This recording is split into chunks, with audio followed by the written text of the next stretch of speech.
Okay. Hi, this is Frank, and another video, blog, or whatever this is.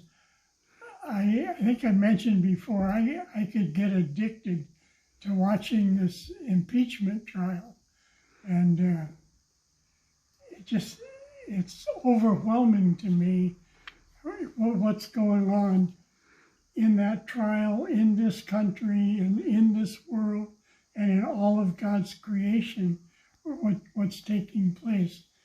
I was reading this morning, actually, and some yesterday, about Jesus in the boat with the disciples, telling them, beware of the leaven of the Pharisees and the Herodians.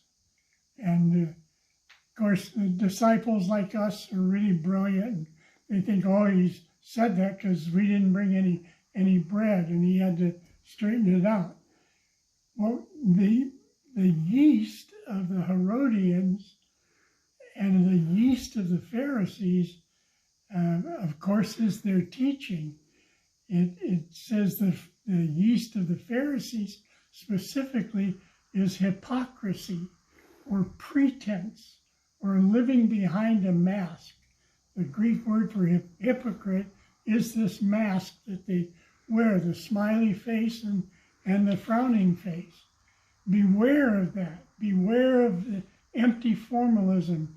Beware of hypocrisy of all kinds and in all senses.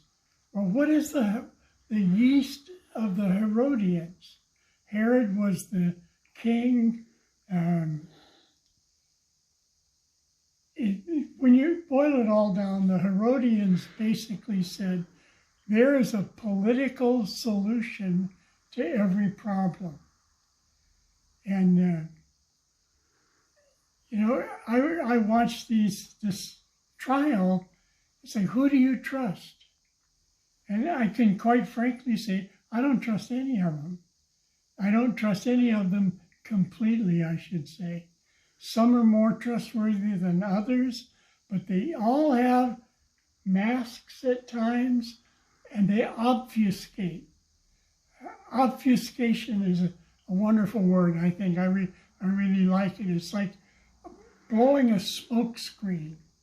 When the ships at sea and other things in previous wars, they would put up a smoke screen so you couldn't see what was there.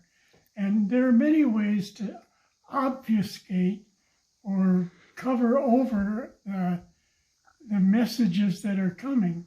One of the ways in Proverbs, it says, the more the words, the less the meaning.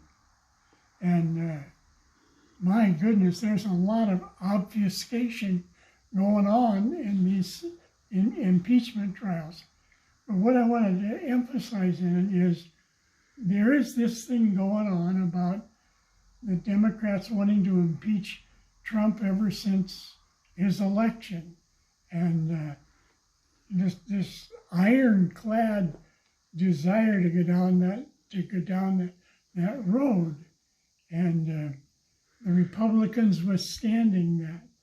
But under that, there's other levels of battles and wars and concepts and things that are happening that most people have no idea as to what's going on. I mean, if you just take the first peel of the onion, the layer of the onion and what's going on, the progressives want one world government, more rules, more restrictions, and so on. The nationalism of the battles that go on worldwide today wants it to be nations as sovereign rather than no one sovereign nation. Under the next onion layer would be things like the kingdom of God and the kingdom of darkness. They are at war here, and it gets obfuscated at different times and in different ways the scene, or the screen maybe is a better word, the screen that all this is portrayed on changes, and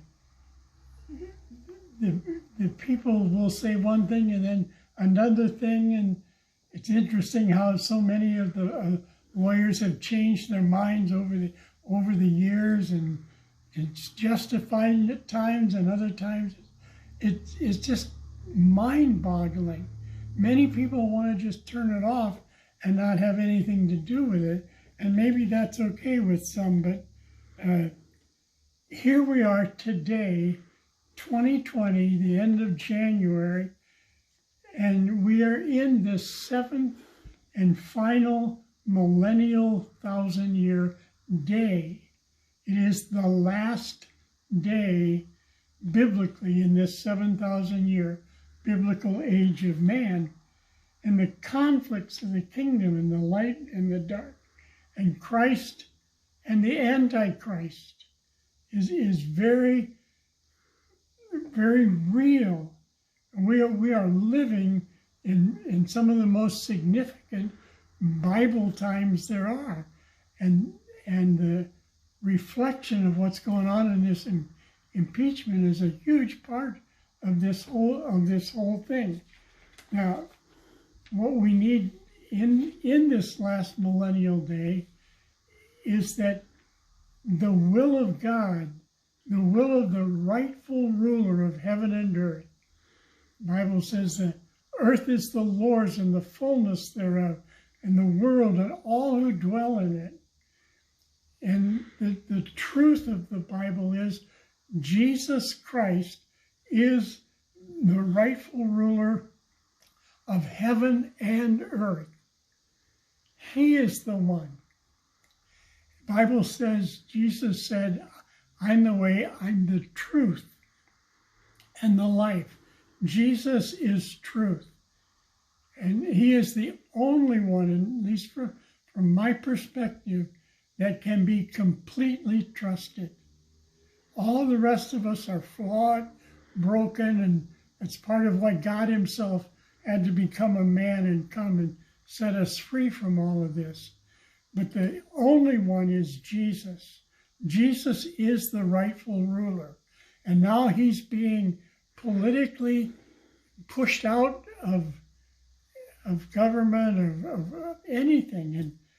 And he does not force his will. He draws us to want to make our own declaration, but the declaration is of Jesus, and that Jesus Christ is Lord.